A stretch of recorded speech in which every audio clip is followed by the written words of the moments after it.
we are. I turned down here at the next block. Thanks, mister. I'll get off there.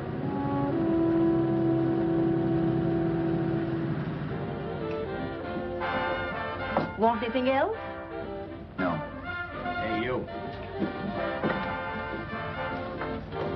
Me? Yeah, you. Where you heading? East. Too bad. I thought if you was heading north, I might be able to help you out. I'm pushing the Salt Lake, and I don't like to ride it alone at night. I'm one of those guys that got to talk or I fall asleep. Oh. Sure, now, my partner, he's got Lou to keep him company, but I ain't got nobody at all. Where you coming from? West. Yeah, sure, I know, but where, L.A.? Maybe. Got a cousin out in L.A. You don't say. Yeah, he's been out. You're not much of a talker, are you? My mother taught me never to speak to strangers. Oh, a wise guy. So what? Okay, don't get sore. Just trying to be sociable, that's all. Hey, Glamorous. You change for a dime, will you?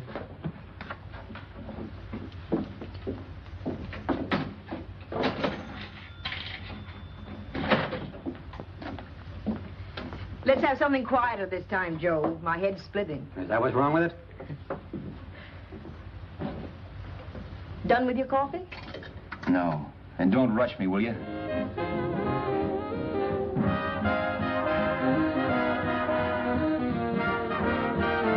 Hey, turn that off. Will you turn that thing off? What's eating you now? Yeah, what's eating you? That music, it stinks. Oh, you don't like it, huh? No, turn it off. Oh, wait a minute, pal. That was my nickel, see? This is a free country. And I play whatever I want to. Okay. Sure, and if you don't like it, you don't have to listen to it. And you can leave here anytime you want to. Okay, I'm sorry I asked. First good piece played tonight and you don't like it. Some people just ain't got any good taste.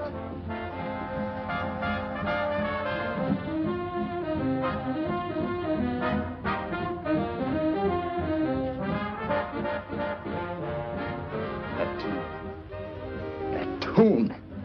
Why was there always that rotten tune? Following me around, beating in my head, never letting up. Did you ever want to forget anything? Did you ever want to cut away a piece of your memory or blot it out? You can't, you know. No matter how hard you try.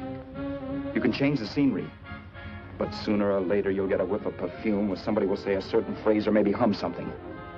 Then you're licked again. I can't believe that you're in love with me. I used to love that song once. So did the customers back in the old Break of Dawn Club in New York. I can't remember a night when I didn't get at least 3 requests for it.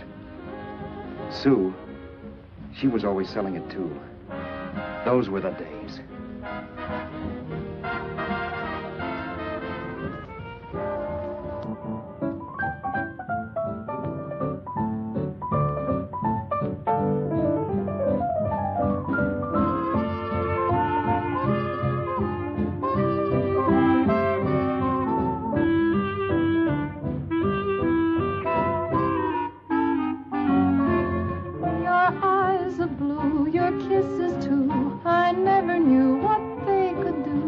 I can't believe that you're in love with me.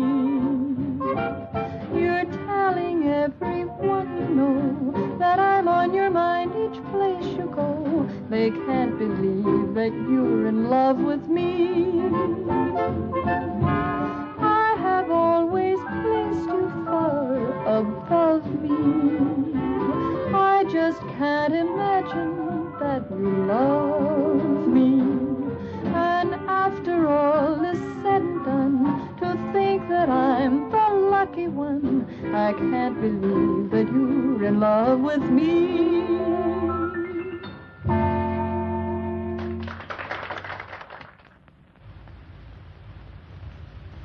It wasn't much of a club, really. You know the kind.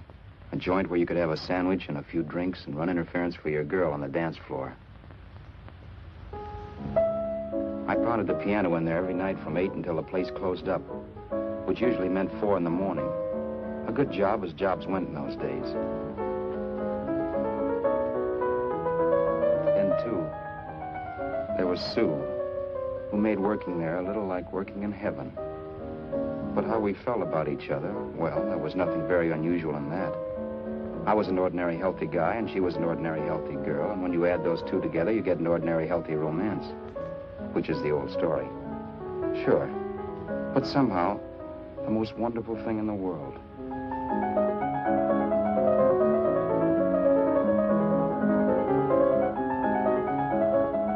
All in all, I was a pretty lucky guy.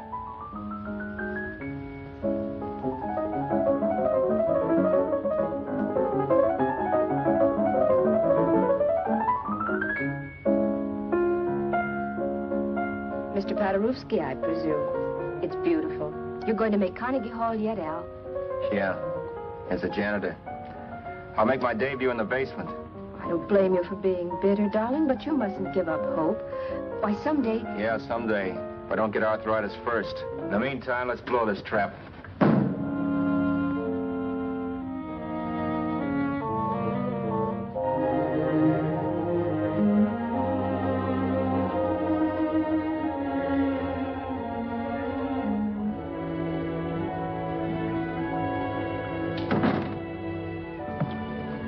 Like to get something to eat, hon? Oh, I don't think so, Al. I lose my appetite working in this flea bag. Let's go home. Okay. I can't stand much more of that dump. Did you see that drunk tonight trying to paw me? No, what drunk? Does it matter what drunk? Say, what's the matter with you tonight, darling? That's the third time you started to tell me something and then stopped. We shouldn't have any secrets from each other, Sue. Next week, we're going to make with the ring and the license. You and me will be a team. Yes, that's right. In the Bush League. I don't get you. We've been struck out. It's a funny way to talk, darling. Don't you want to marry me? Al, look, I love you. You know I do, and I want to marry you. But? But not now. Only after we've made good. Sunday, I'm going away. Oh, I know you'll think it's silly. That's why I hesitated to tell you. But I'm going to California. I want to try my luck in Hollywood. That's the most stupid thing I ever heard of. Don't you know millions of people go out there every year and wind up polishing cuspidors? I thought you had better sense. You sound as if you don't think I have any talent. That has nothing to do with it. I'll make out all right. Maybe. But what about me? Doesn't it mean anything to you that you're busting up all our plans? We may not see each other for years? It won't be that long. I thought you loved me. I do. You know I do. Well, here we are. Al, why can't you see my side of it? I'm young. We both aren't. And we've got all the time in the world to settle down. Oh, really, darling, what I'm doing is the only sane thing to do. I hate the thought of being so far away from you, but we'll be together again someday. Maybe you'll decide to come out too later on. So long. Al, aren't you going to kiss me goodnight? Sure. Why not? Good night.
Roberts. You hit the jackpot this time.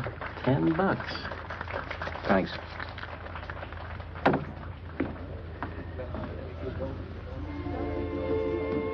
So when this drunk handed me a 10 spot after a request, I couldn't get very excited. What was it, I asked myself? A piece of paper crawling with germs. Couldn't buy anything I wanted. It couldn't... Then I thought of something.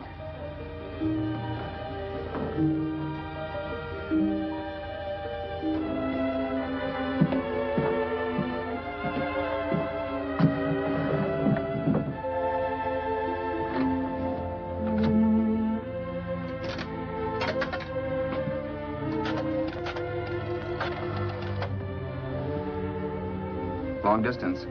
I'd like to put a call through to Los Angeles. Miss Harvey. Sue Harvey, Harvey. The number is Crestview 65723.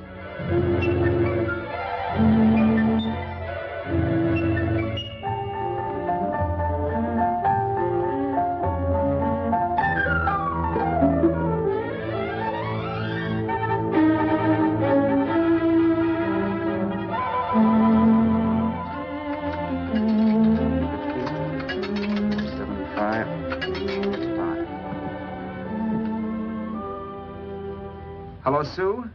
This is Al. Oh, baby, it's great to hear from you, too. What's that? You do? Oh, me too, darling. I thought I'd go batty without you. I just had to... Huh? You're working as a hashlinger? Gee, honey, that's tough. Those guys out in Hollywood don't know the real thing when it's right in front of them. You just stick it out, Sue, baby. Keep going around to those casting offices. I'm sure you'll click. Look, I'll tell you what. You stay put out there, I'll come to you. No, don't try to stop me. Just expect me. Train? Who knows? Train, plane, bus, magic carpet. I'll be there if I have to crawl. If I have to travel by pogo stick. And then, let's get married right away, huh? That's the stuff. That's what I've been wanting to hear you say. Well, goodbye for now. I'll be seeing you soon. Yeah. Bye. The only way I could cross country was to thumb rides. For even after hawking everything, I only had enough money to eat. Money. You know what that is. It's the stuff you never have enough of. Little green things with George Washington's picture that men slave for, commit crimes for, die for. It's the stuff that has caused more trouble in the world than anything else we ever invented. Simply because there's too little of it. At least I had too little of it. So it was me for the thumb.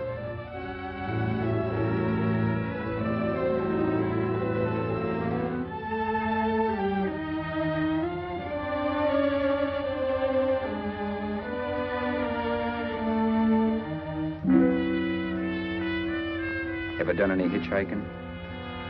It's not much fun, believe me. Oh, yeah, I know all about how it's an education, how you get to meet a lot of people and all that. But me, from now on, I'll take my education in college, or in PS 62, where I'll send $1.98 in stamps for 10 easy lessons.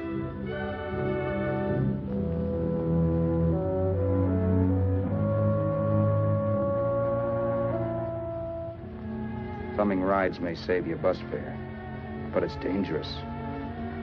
You never know what's in store for you. You hear the squeal of brakes. If only I had known what I was getting into that day in Arizona. Here, throw that in the back seat. Okay, let's go. Make sure that door is closed.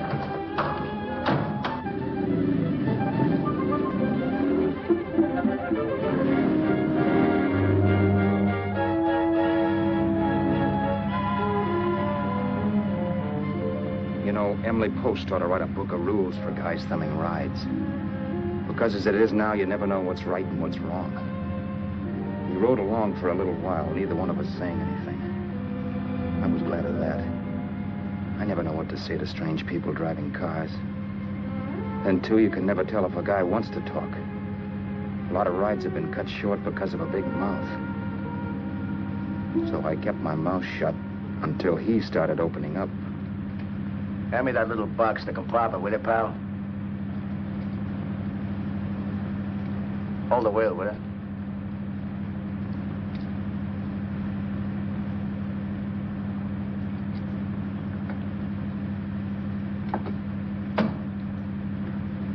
How far are you going? L.A. Wow, you're really traveling, aren't you? Yeah, but I don't expect to make it for a couple of years at the rate I've been promoting rides. Not much luck, huh? Sure, all bad. Not many people stop for a guy these days. Afraid of a stick-up, maybe. They can't blame him. Where you coming from? New York? Well, New York. You're in luck this time. I'm going all the way. Right through to Los Angeles. You drive a car? Sure. Whenever you're tired, let me know.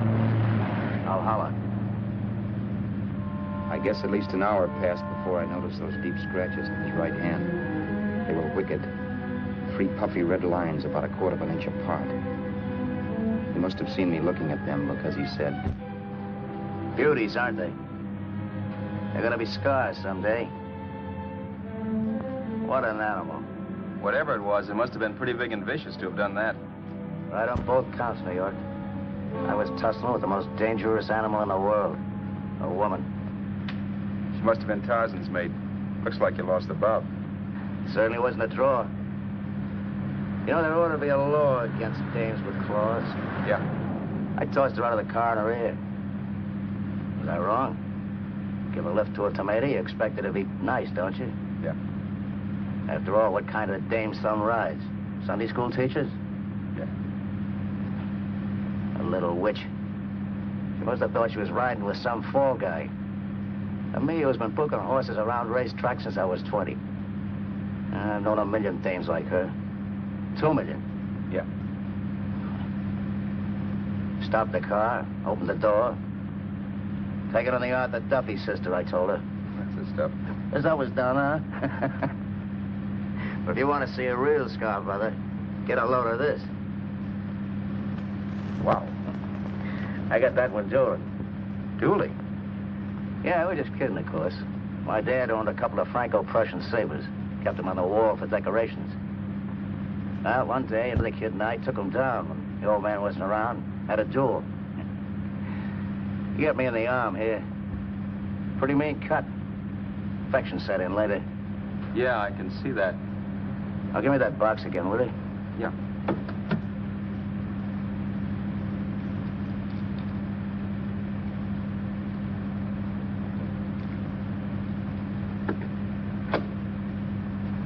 Pain made me lose my head, I guess. I began slashing. Before I knew it, I'd put the other kid's eye out. That was tough. Well, it was just an accident, of course. Do you know how kids are? I got scared, decided I was going to run away from home. Old man almost caught me when I was packing my duds. The bloody rag I had wrapped around my wrist hadn't caught his attention. You've seen the bundle for sure. But I beat it when he was phoning for a doctor. That was 15, 16 years ago. I haven't been home since. Pull in there for a bite or something, huh? a bite or something. Brother, was I hungry. I hadn't had anything in my stomach for hours. Yet even with that gnawing in the pit of my belly, I didn't want to be in too big a rush to put on the feed bag.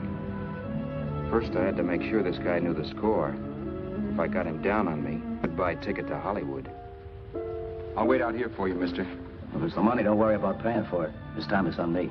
Well, that's what... Haskell, think nothing of it. You make your first million, maybe you can do the same for me. Come on, New York. I gotta make the West Coast by Wednesday. There's a horse running in Santa Anita named Pirate Bicycle. Means dough to me if I'm on him. We'll make it all right. He did most of the talking during the half hour we were in the place.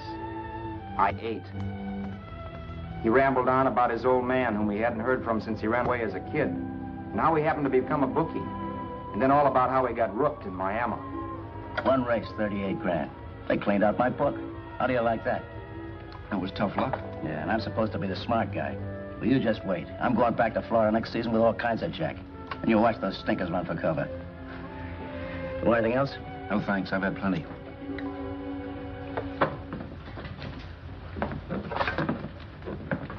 That check there, sister? Oh, just a minute. Your change, sir. Keep it, sister. Oh, thank you, sir. Call again. I'll be waiting outside for you when you finish work. Sharp check, huh?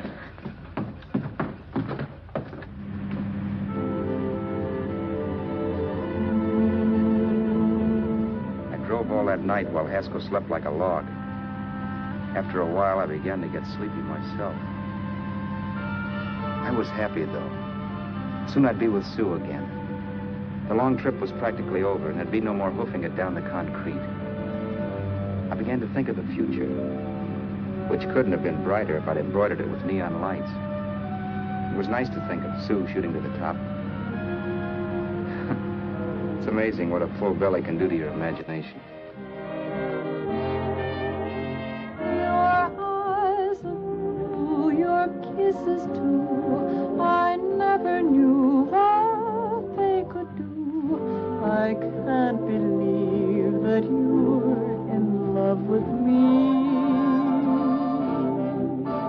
You're telling everyone you know I'm on your mind each place you go.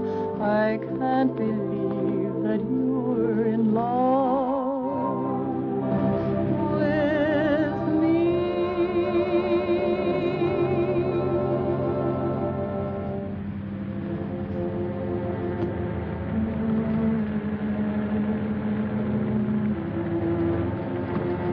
Mr. Haskell? Mr. Haskell? Mr. Haskell, wake up. It's raining. Don't you think we ought to stop and put up the top?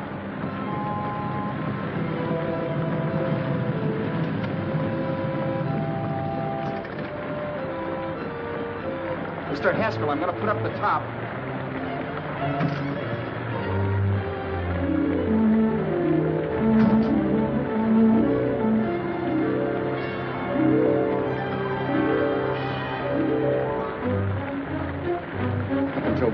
Things my way.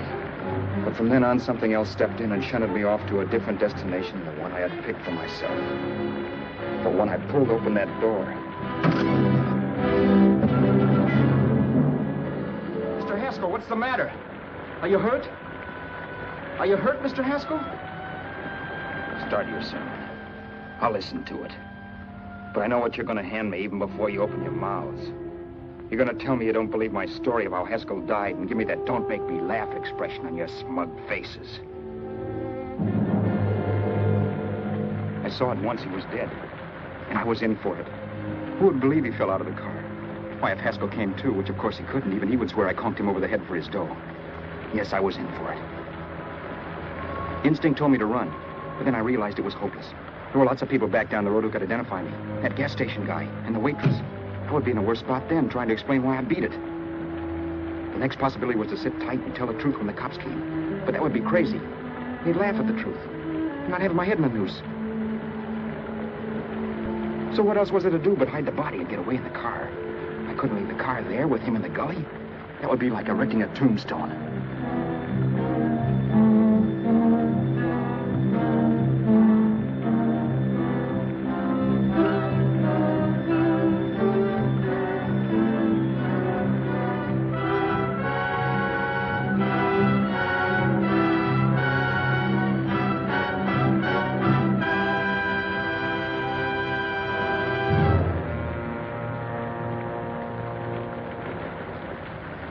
My idea was to cover him with brush, not to rob him. But then I remembered that even if I only drove the car for 100 miles or so, I would need money for gas.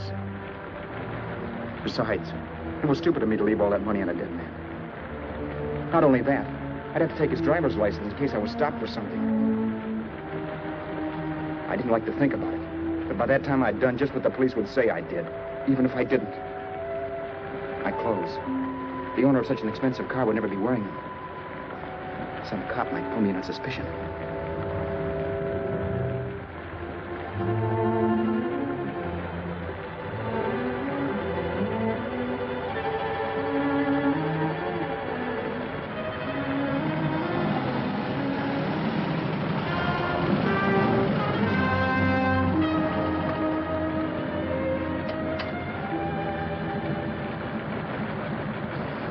Hey, you, this your car?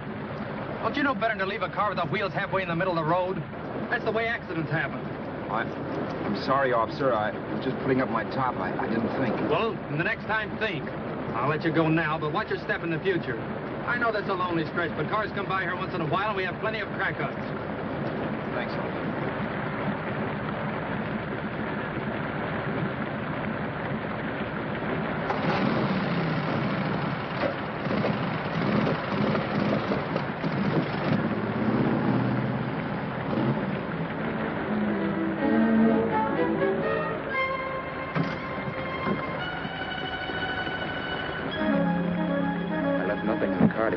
Roberts. If they found a dead man in the gully now, it would be me.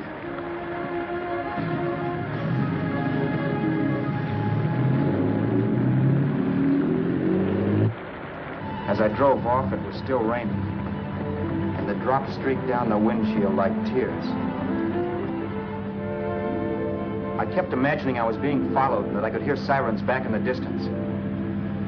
Just how long it took me to cover the 60-odd miles to the California state line, I don't know. I lost all track of time. But the rain had stopped and the sun was up when I pulled up to the inspection station. Hello? Carrying any fruits or vegetables? No. Any livestock or poultry? No. I'd see your registration and driver's license, please. Anything in the baggage compartment? Just baggage.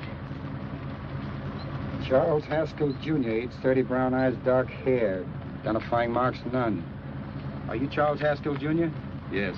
Well, remember, if you're employed and you stay over 30 days, you take out California plates. All right, officer, but I'll only be in the state a short while. Right, you can go now.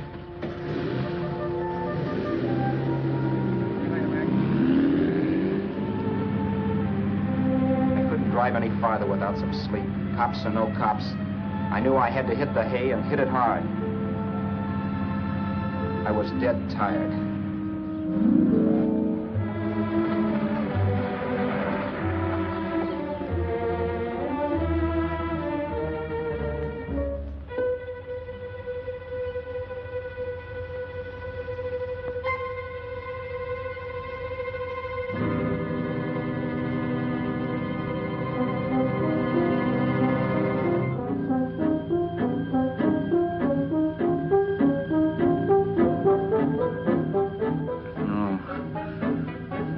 Mr. Haskell. No.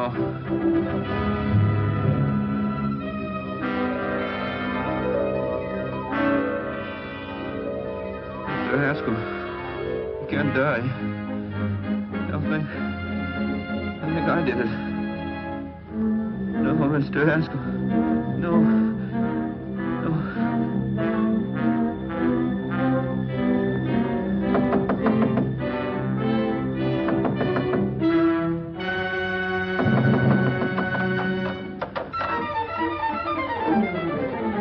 Who's there?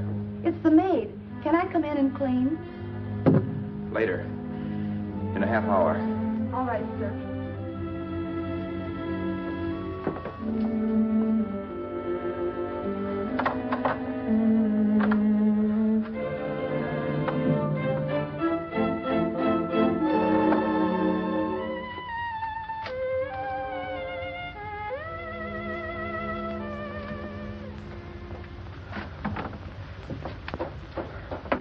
There was no time to lose.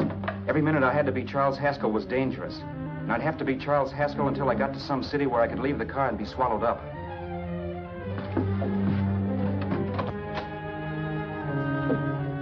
That meant driving the car as far as San Bernardino, maybe even to Los Angeles. In a little town, I might be noticed, but in a city, I should be safe enough.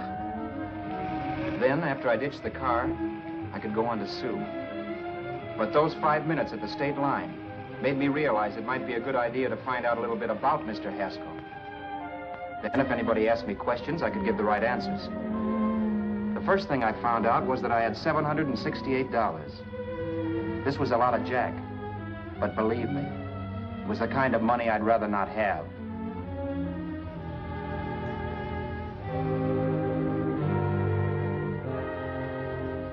And then I found out from a letter Haskell was carting around in his bag that he wasn't the open-handed, easygoing big shot who went around buying dinners for strange hitchhikers.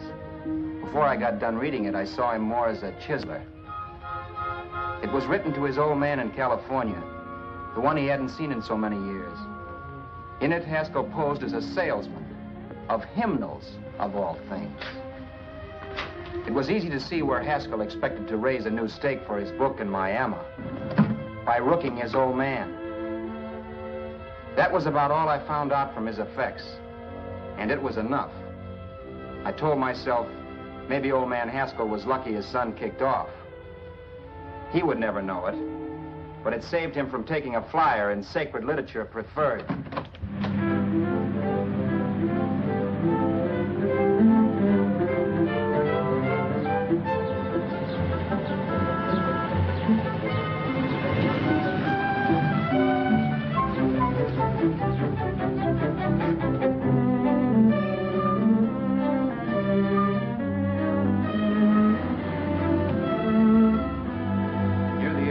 Desert center, I pulled up for water. There was a woman. Hey, you! Come on if you want to ride.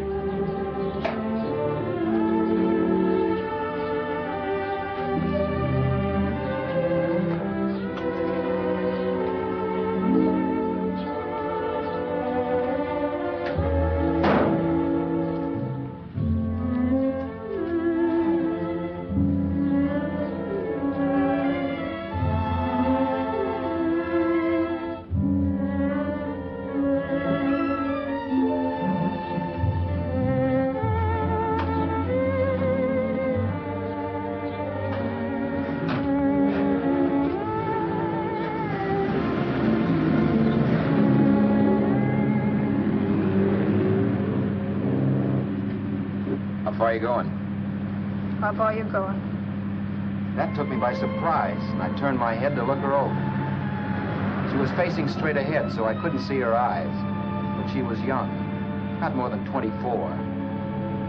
Man, she looked as if she'd just been thrown off the crummiest freight train in the world. Yet, in spite of this, I got the impression of beauty. Not the beauty of a movie actress, mind you, or the beauty you dream about when you're with your wife, but a natural beauty.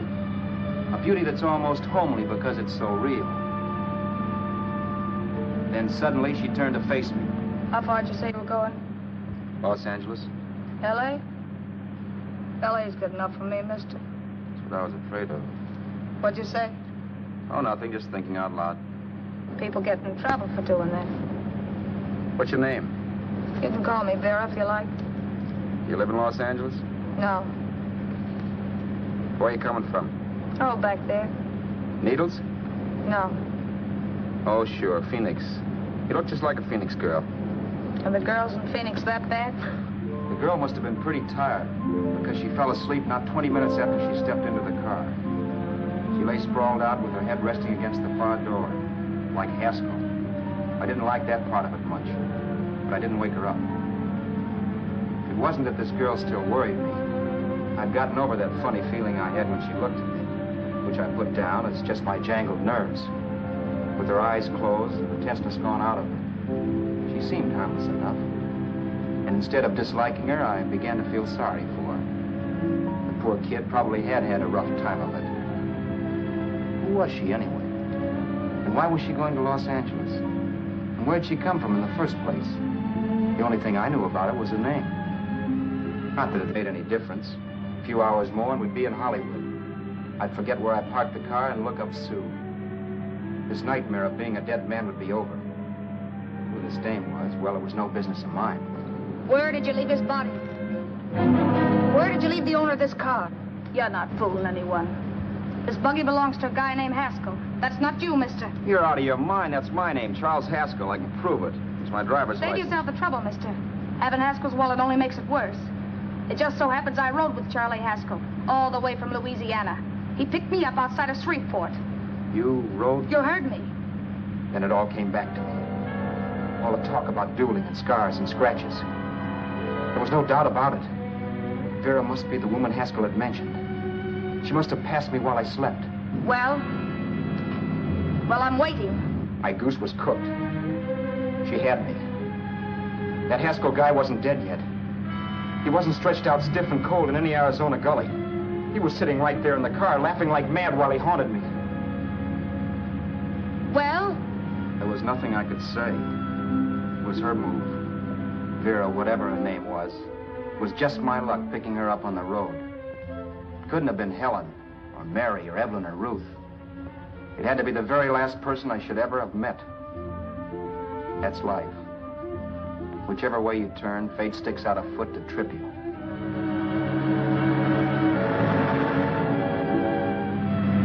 I told her her everything, but she didn't believe my story. I should have saved my breath. That's the greatest cock and bull story I ever heard. So he fell out of his car. Say, who do you think you're talking to, a hick? Listen, mister, I've been around, and I know a wrong guy when I see one. What'd you do, kiss him with a wrench? Now, wait a minute. What I told you was true. You see, that's why I had to do it.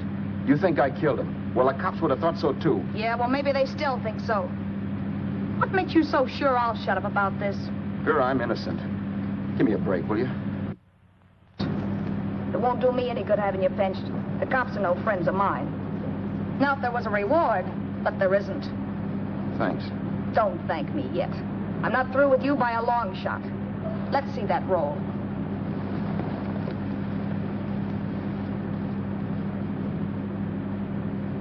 Is that all Haskell had? Isn't it enough? No, I thought he had more. Not that I know of. You can search me. You think I'm holding out on you? Well, maybe I will at that. He told me he was going to bet $3,000 on a horse named Paradisical on Wednesday at Santa Anita. He was stringing you along. He meant 300. Maybe. Sure, $3, 300. He was a piece of cheese, a big blowhard. Listen, mister, don't try and tell me anything about Charlie Haskell. Remember, I knew him better than you did. Okay, then you knew he was a four-flusher. That explains the $3,000 bet. I'm not so sure he didn't have that $3,000. Why should I believe you? You got all the earmarks of a cheap crook. Now, wait a minute. Shut up. You're a cheap crook and you killed him. For 2 cents, I'd change my mind and turn you in. I don't like you. All right. Don't get sore. I'm not getting sore. But just remember who's boss around here. If you shut up and don't give me any arguments, you'll have nothing to worry about.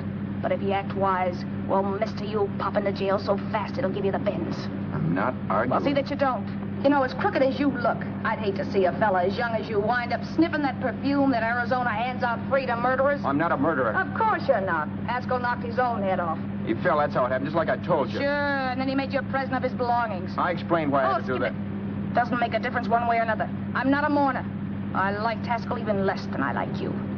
Yeah, I saw what you did to him. What do you mean? Well, scratches on his wrist. Sure, I scratched him. Oh, so you did.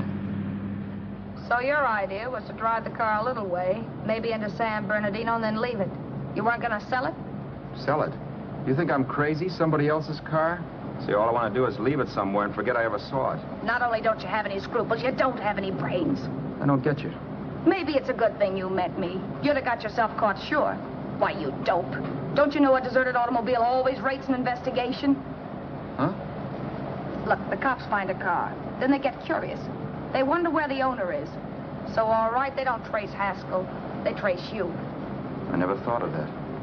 The only safe way to get rid of the car is to sell it to a dealer. Get it registered under a new name. Say, stop at the next store. I want to get a bottle and do some shopping before we hit L.A. Okay. As soon as we find a place, I'll drop you off and pick you up later. Nothing doing. You're coming in, too. From now on, you and I are like the Siamese twins. Have it your way. But I don't get the point. The point is, I don't want you to get lost. I'm not going to beat it if that's what you're afraid of. I'll say you're not. Well, I'm going to see that you sell this car so you don't get caught. Thanks. Of course, your interest wouldn't be financial, would it? You would want a small percentage of the profits. Well, now that you insist, how can I refuse? 100% will do. Fine. I'm relieved. I thought for a moment you were going to take it all. I don't want to be a hog. A few hours later, we were in Hollywood. I was recognizing places Sue had written about. It struck me that far from being at the end of the trip, there was a greater distance between Sue and me than when I started out. Vera wasn't kidding with that Siamese twins crack.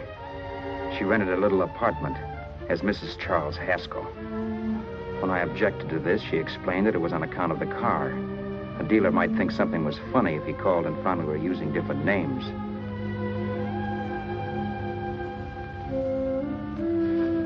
Home, sweet home. Yeah.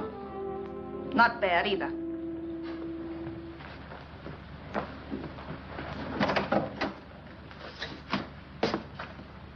In case there's any doubt in your mind, I'll take the bedroom.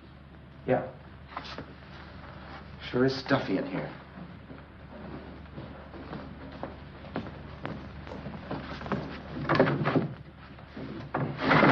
Keep the window shut. Okay. The old crow downstairs said there's a folding bed behind this door.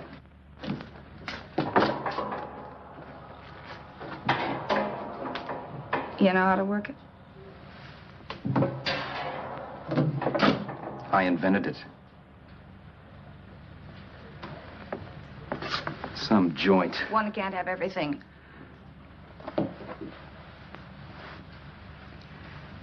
I'm first in the bathtub. I don't know why, but I figured you would be.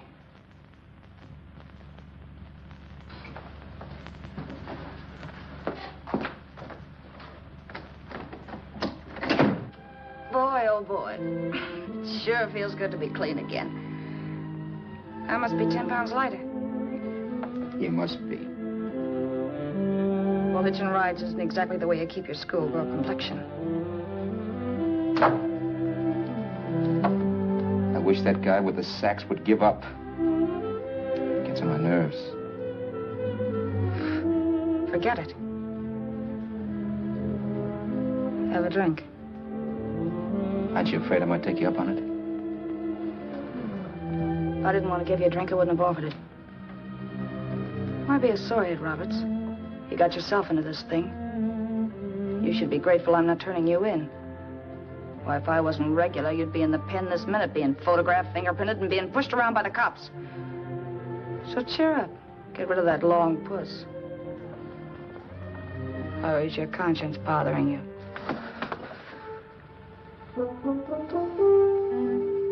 No. It isn't. Swell. That's the spirit. He's dead and no woman around to bring him back. Anyway, I never could understand this worrying about something that's over and done with. Now, look, Vera, for the last time, I didn't kill him. Haskell was a sick man. Maybe he was dead before he fell out of the car. I don't know. Sure. He died of old age. All right. So if it'll make you sociable, you didn't kill him.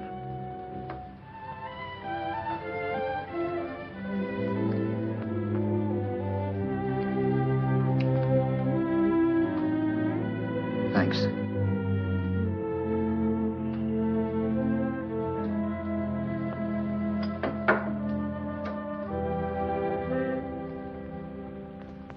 We're out of liquor, Roberts. Yeah. Too bad. I felt like getting tight tonight. Well, I think you succeeded. A Mai Tai?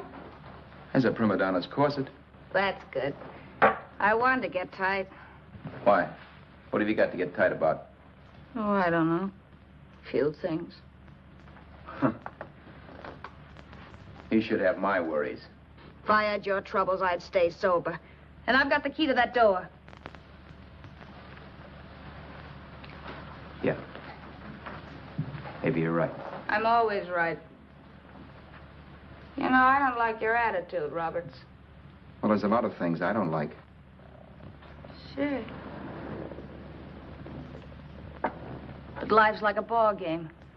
You gotta take a swing at whatever comes along before you wake up and find it's a ninth inning. You read that somewhere. That's the truth, Roberts. All you do is bellyache. Taking it easy and, well, trying to make the best of things. But maybe that's what's wrong with the whole world. Get the professor. People knock themselves out trying to buck fate. Now, take you, for instance. You're lucky to be alive. Why, suppose Haskell had opened your door. You'd be playing a harp now. Think of that. You think of it. I'm tired of thinking. There's plenty of people dying this minute. I would give anything to trade places with you. I know what I'm talking about. I'm not so sure. At least they know they're done for. They don't have to sweat blood wondering if they are. Your philosophy stinks, pal. We all know we're going to kick off someday. It's only a question of when. But what's got us on this subject anyway? We'll be discussing politics next. Yeah. Where'd you hide the butts? On the table, sucker.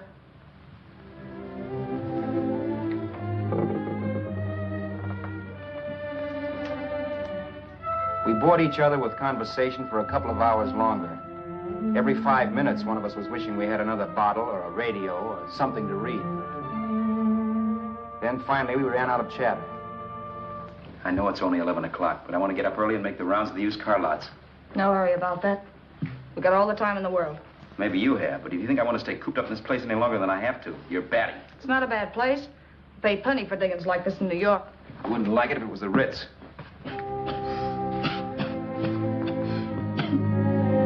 brought me liquor. You got a mean cough. Want to do something about it. I'll be all right. That's what Camille said. Who? Nobody you know. Wasn't that the dame that died of consumption? Yeah. Wouldn't it be a break for you if I did kick off? You'd be free with all Haskell's dough and car. I don't want to see anybody die. Not even me. Especially not you. One person died of me. If you did, well, that's all I need. You don't like me, do you, Roberts? Like you. I love you. My favorite sport is being kept prisoner. After we sell the car, you can go to blazes for all I care. But not until then.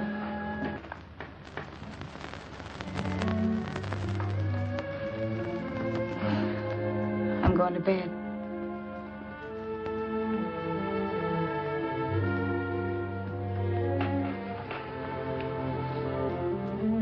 Good night, Roberts.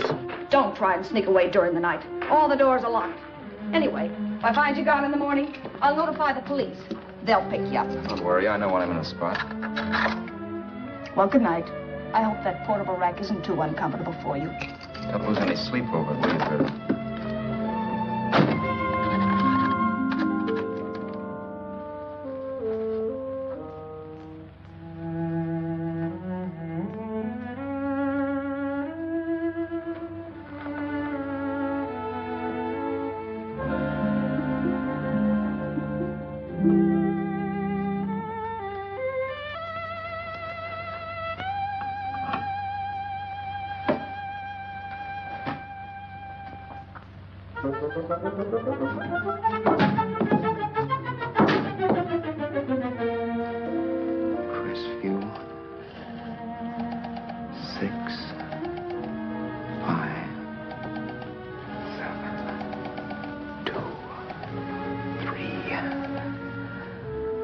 Hello?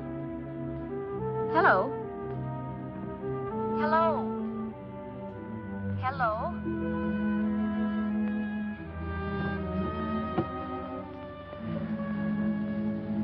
No. Not yet, darling. Tomorrow. Maybe.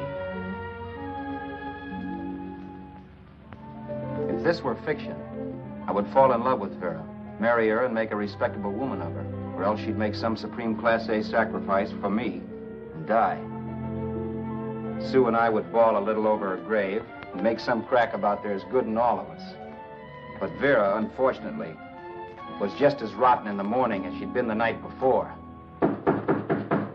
All right, I'm coming. Look, Vera, it's almost noon. So what? The dealers will be there all day? They'll be there all year, too, but it doesn't wait that long. Shut up. You make it like a husband. Well, do I rate a whistle? You sure do, but let's go. Let's go, let's go. I spent $85 and 2 hours preparing bait, and all you can say is let's go. Come on.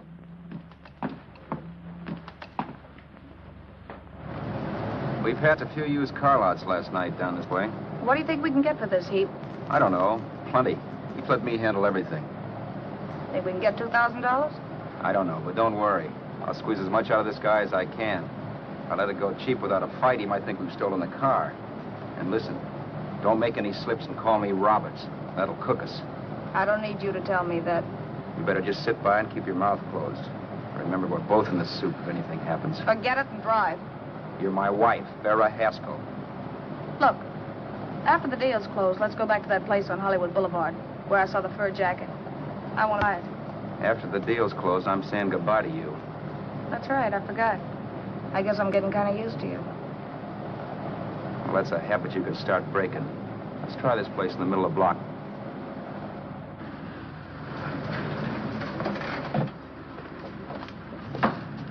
Good afternoon. What can I do for you? We're interested in selling a car. If the price is right. Well, if it's in good mechanical condition, it should blue book for about $1,600. Tony, take a look at this motor. $1,600.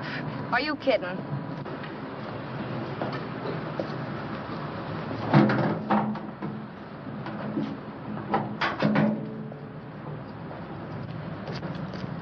Well, maybe 1850. Before I let it go for 1850, I'll wreck it and collect the insurance first.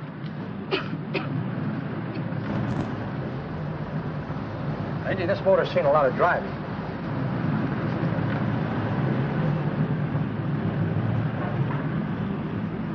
While the mechanic inspected the car, we haggled. At last, when we were all worn out, we hit a compromise. His price. Okay, it's a deal. All right, come in, we'll sign the papers. I have the ownership papers right here with me. Look, Vera, in the meantime, will you clean a dash compartment? There may be some stuff in it. All right, darling. $1,850. That dirty crook.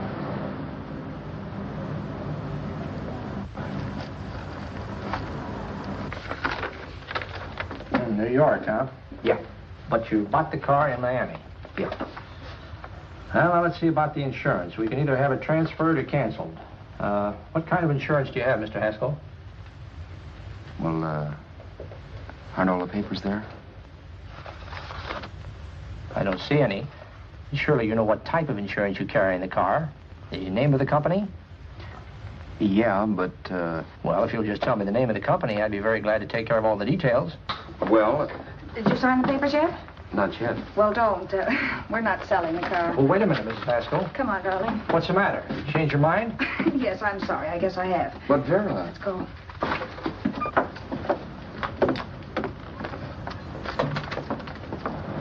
You got me out of a tight spot, Vera.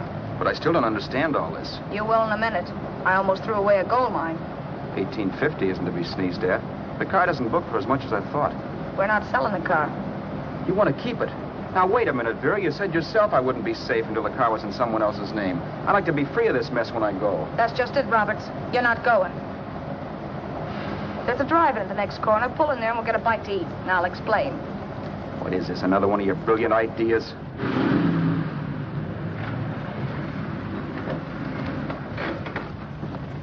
Oh, can I take your order? Make mine a ham sandwich and coffee. And for you, sir? Oh, I don't care. The same. Thank you.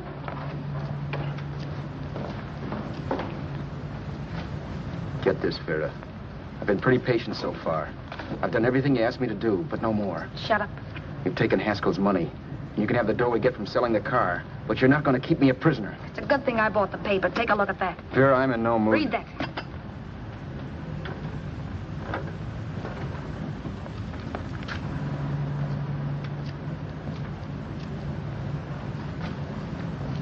No. Yes. No, I won't do it. Yes, you will. You think I'm crazy? It's impossible, I tell you. Excuse me.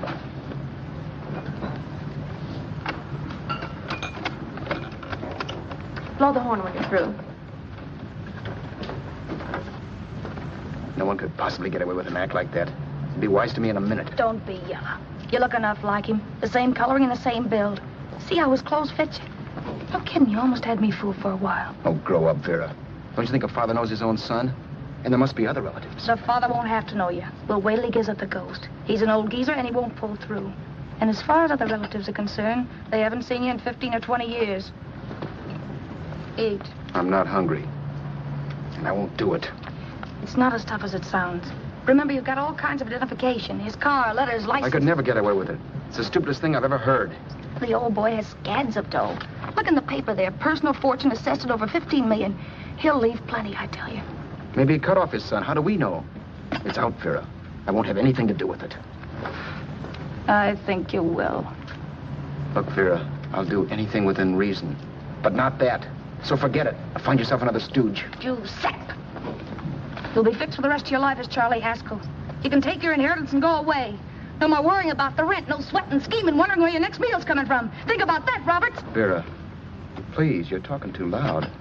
On this, I'm splitting 50-50 with you. Sure, why not? We're both alike, both born in the same gutter. Now, take it easy, Vera. There's people around here. You don't know what you're talking about.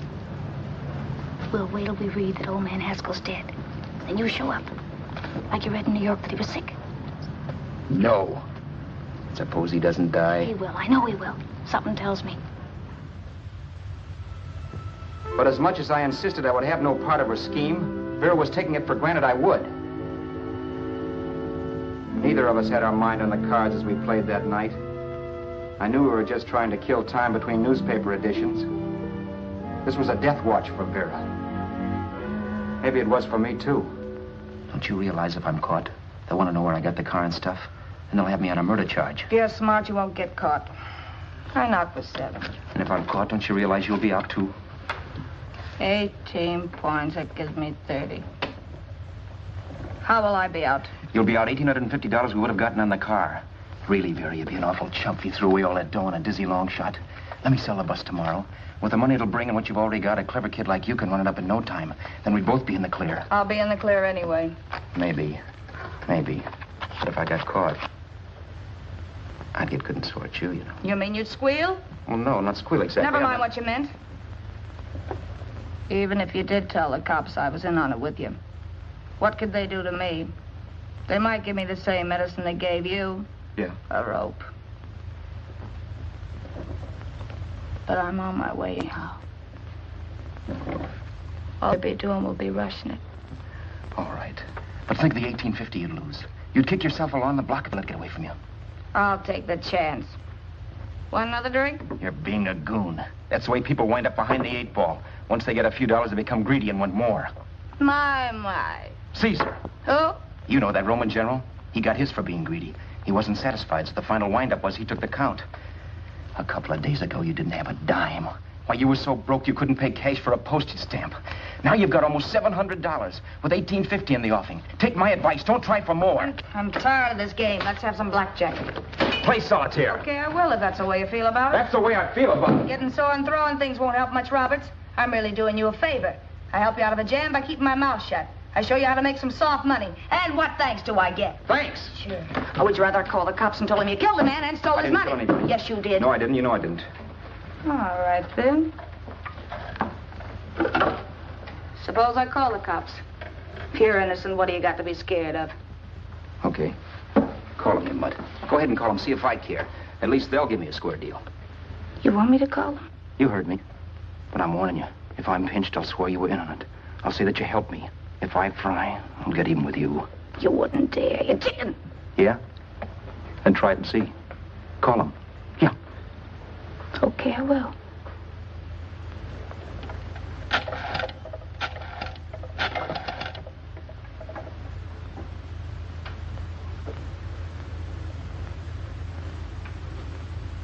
Information? I want the number of the Hollywood police station.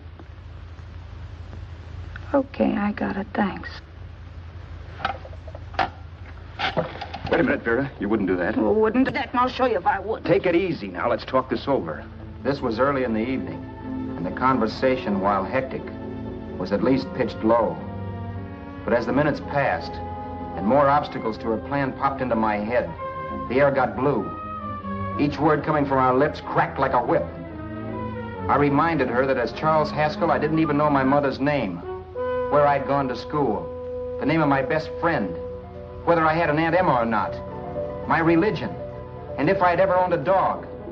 I didn't even know what my middle initial stood for. I also pointed out that the real Haskell had a scar on his forearm.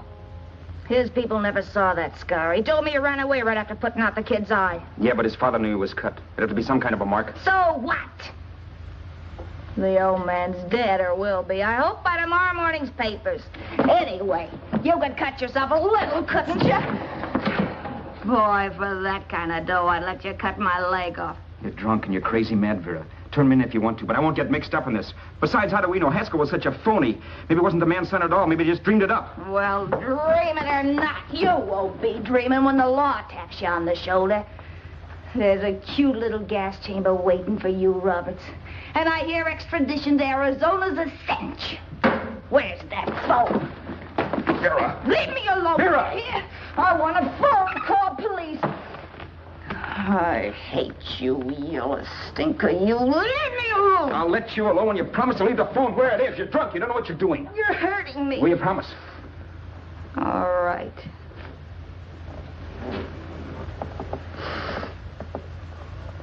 You hurt me. I'm sorry, but... And it's hot in here. Open up a window. It's not hot. Don't tell me. Now, do you do it or do I do it?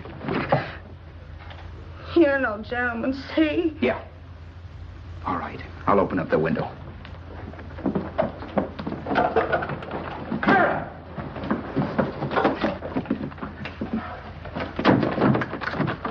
open the door. Please open the door. Vera, open the door. Don't use the phone. Listen to me. I don't like you, Roberts. You're no gentleman, see? You hurt my hand, and I'm going to get even with you. If you don't open the door, I'm going to kick it down, Vera. Vera, don't call the cops. Listen to me. I'll do anything you say. Vera, let me in. I'll break the phone.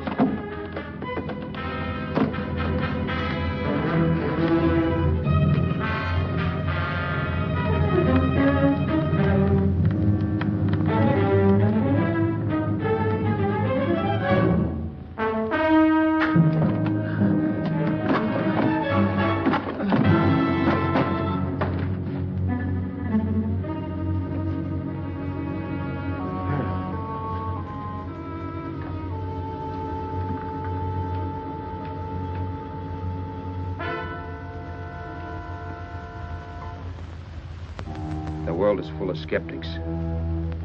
I know. I'm one myself. In the Haskell business, how many of you would believe he fell out of the car? And now, after killing Vera without really meaning to do it, how many of you would believe it wasn't premeditated? In a jury room, every last man of you would go down shouting that she had me over a barrel and my only out was force. The room was still. So quiet that for a while I wondered if I had suddenly gone deaf. It was pure fear, of course. And I was hysterical. But without making a sound. Vera was dead. And I was her murderer. Murderer? What an awful word that is. But I'd become one. I'd better not get caught.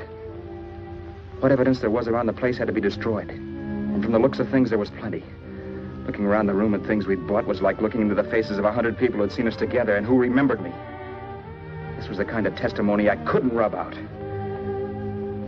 No. I could burn clothes and hide bottles for the next 5 years. There'd always be witnesses. The landlady, for one. She could identify me. The car dealer, the waitress in the drive-in, the girl in the dress shop, and that guy in the liquor store. They could all identify me. I was cooked. Done for. I had to get out of there. While one side remained beside a dead body, planning carefully how to avoid being accused of killing him, this time I couldn't. This time I was guilty. I knew it. Felt it. I was like a guy suffering from shock. Things were whirling around in my head. I couldn't make myself think right. All I could think of was the guy with the saxophone and what he was playing. It wasn't a love song anymore.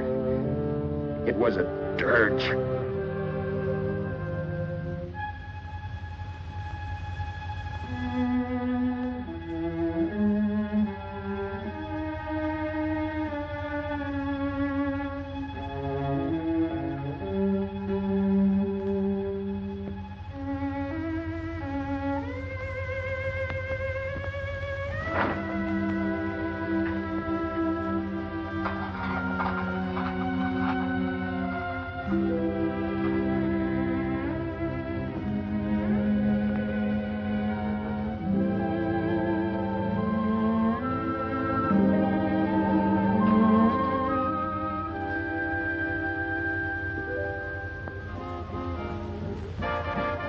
Problems weren't solved. I had to stay away from New York for all time because Al Roberts was listed as dead and had to stay dead. And I could never go back to Hollywood. Someone might recognize me as Haskell. Then, too, there was Sue. I could never go to her with a thing like this hanging over my head. All I could do was pray she'd be happy.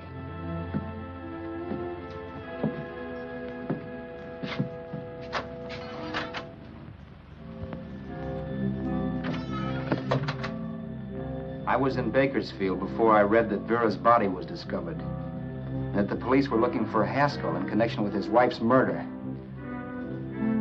Isn't that a laugh?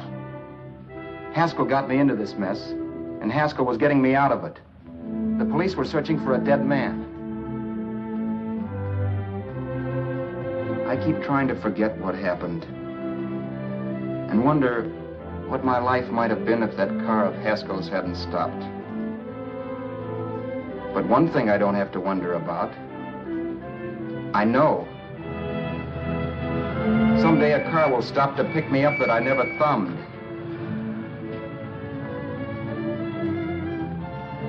Yes. Fate, or some mysterious force, can put the finger on you or me for no good reason at all.